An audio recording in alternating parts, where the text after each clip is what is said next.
पहला प्रश्न है, जेम्स मिल ने भारतीय इतिहास को हिंदू, मुस्लिम, ईसाई 3 कालखंडों में बांट दिया था। बताइए ये सही है या गलत?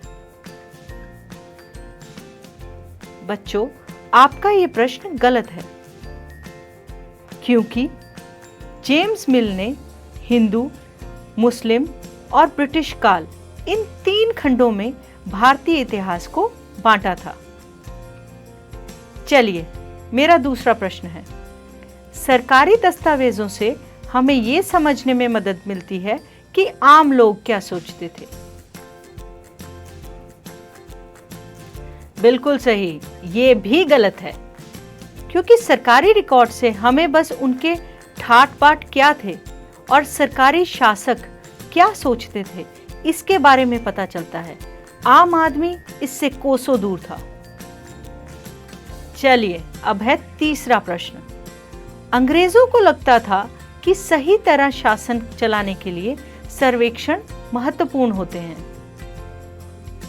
बिल्कुल सही, वो ये सोचते थे कि किसी देश पर कब्जा करने के लिए हमें उस देश का पता होना चाहिए, इसीलिए सर्वेक्षण बहुत महत्वपूर्ण होते थे।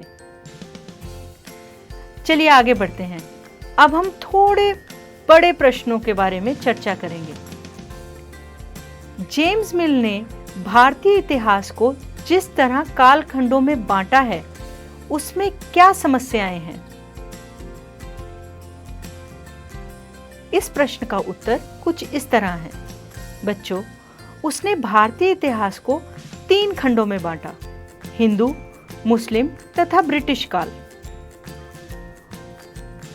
उसमें समस्याएं ये थी कि किसी काल को उस समय के शासकों के धर्म के हिसाब से तय करने की बिल्कुल भी जरूरत नहीं थी, क्योंकि प्राचीन भारत में सारे शासकों का धर्म एक समान नहीं था।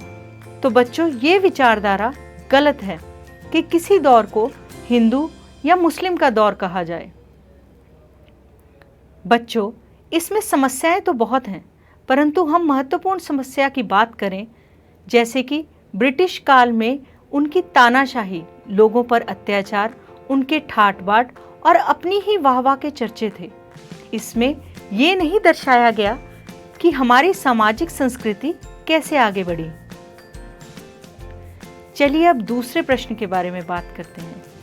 अंग्रेजों ने सरकारी दस्तावेजों को किस तरह सुरक्षित रखा? अंग्रेजों का मानना था कि लिखना बहुत महत्वपूर्ण है, तो उन्होंने अपने सारे सरकारी कामकाज को लिखना शुरू कर दिया। इन पत्रों के लिए उन्होंने राष्ट्रीय संग्रहालय और अभिलेखागार बनवाए, ताकि उनमें वो पत्र सुरक्षित रहें।